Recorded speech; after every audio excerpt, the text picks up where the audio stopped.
Halo guys, kami dari kelompok 4 mata kuliah Business Creativity akan menganalogikan bisnis modal kanvas ke dalam sebuah tanaman yang sering kita sebut dengan bunga lotus atau saraja adalah spesies tumbuhan air tahunan yang berasal dari India. Nah, buat kalian yang kepo kayak gimana analoginya, cek terus video selanjutnya ya. Jadi aku bakal jelasin apa sih 9 elemen yang ada pada bunga lotus. Jadi aku bakal jelasin 3 elemen pertama yang ada di blok kanan. Nah, yang pertama itu adalah customer segment. Apa sih itu customer segment? Nah, dalam mendirikan sebuah perusahaan atau dalam memulai sebuah bisnis, kalian tuh harus menentukan segmen pasar kalian. Segmen pasar itu adalah target pasar kalian nantinya. Misalkan contohnya itu adalah target pasar kalian itu adalah mahasiswa atau enggak pengusaha-pengusaha sukses atau orang-orang kaya gitu. Jadi itu beda. Nanti kalian tentuin dulu segmen pasarnya, baru kalian bisa menentukan produk yang nantinya mau kalian tuju untuk siapa, seperti itu. Sama seperti di sini. Jadi untuk segmen pasar dianalogikan dalam bunga lotus itu adalah kupu-kupu dan lebah, karena segmen dari kupu-kupu dan lebah itu dari bunga lotus itu kan kupu-kupu dan lebah. Yang kedua, customer relationship. Nah, apa sih customer relationship itu? Nah, customer relationship itu adalah bagaimana kita menjaga hubungan kita dengan customernya kita atau pelanggannya kita. Nah, dalam mendirikan sebuah usaha penting banget guys buat kita jaga hubungan kita sama pelanggannya kita. Gimana kita memberikan pelayanan yang baik supaya pelanggan kita tuh puas dan gak pindah ke lain hati. Sama kayak jagain cewek kamu tuh. Nah, kalau dalam bunga ini, customer relationship itu dilambangkan dengan memberikan nektar yang baik. Seperti sama halnya kita menjaga hubungan kita dengan pelanggan, yaitu memberikan kepuasan produk sesuai dengan hal yang telah kita tawarkan. Dalam bunga ini juga menawarkan bagaimana tetap menjaga hubungan antara bunga dan lebah atau kupu-kupu, jadi memberikan nektar terbaik, seperti itu.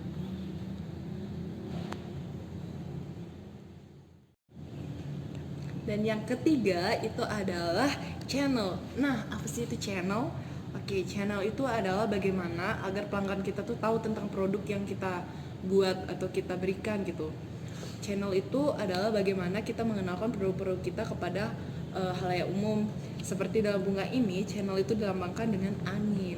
Karena dengan angin, maka lebah, kupu-kupu itu tahu tentang adanya bunga lotus di sini. Seperti itu. Sama seperti halnya kita, channel dalam perusahaan itu contohnya itu seperti iklan dan dengan bantuan dari kayak media sosial, seperti itu teman-teman.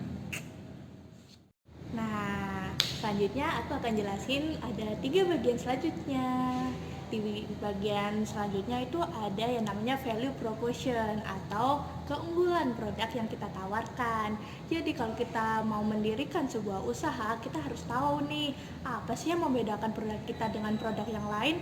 Kan nggak mungkin kan kita jualan sama persis dengan toko lain, kan namanya reseller. Jadi buat membedakannya kita harus punya unggulan apa sih yang kita tawarkan sehingga pembeli bisa berminat membeli produk kita. Dalam bunga lotus ini value proposition-nya adalah mahkotanya sendiri.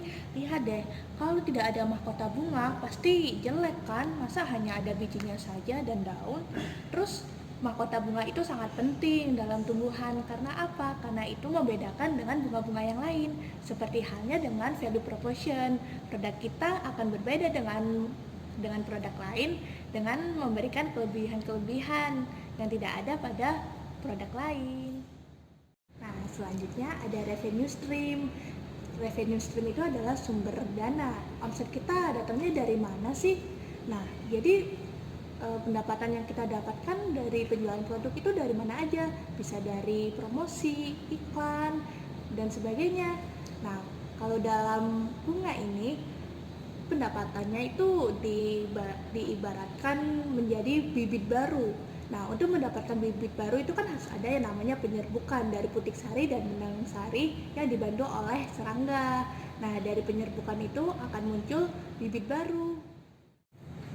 Nah, selanjutnya ada key activities. Dalam key activities itu menjelaskan bagaimana sih proses produksinya, hal-hal apa aja yang harus dilakukan oleh perusahaan agar bisa memproduksi dengan maksimal. Mulai dari persiapan bahan baku, alat dan bahan, kemudian proses produksi, lalu ada juga quality control dari hasil produksi tersebut, kemudian sampai packaging lalu dijual. Nah, dalam bunga ini produksinya ada dalam fotosintesis. Tumbuhan itu kan berfotosintesis kan, dari energi matahari dan karbon dioksida diserap melalui stomata dalam daun, lalu diproses menghasilkan klorofil yang kemudian klorofil dan juga gizi lainnya yang kemudian disebarkan melalui pembuluh xilem dan floem yang menyebar ke seluruh bagian tumbuhan sampai menuju bunga. Yang ketujuh adalah key resource. Key resource ini menjelaskan tentang sumber daya apa saja yang diperlukan suatu perusahaan agar dapat melaksanakan kegiatan produktivitasnya. Dan di bunga lotus ini, key resource digambarkan sebagai sumber daya yang dibutuhkan dalam pertumbuhan bunga lotus seperti matahari, karbon dioksida, dan air.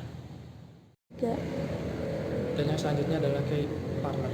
Key partner menjelaskan tentang siapa-siapa saja yang ikut berkontribusi dalam kegiatan perusahaan dalam usahanya untuk menggapai tujuan yang diinginkan.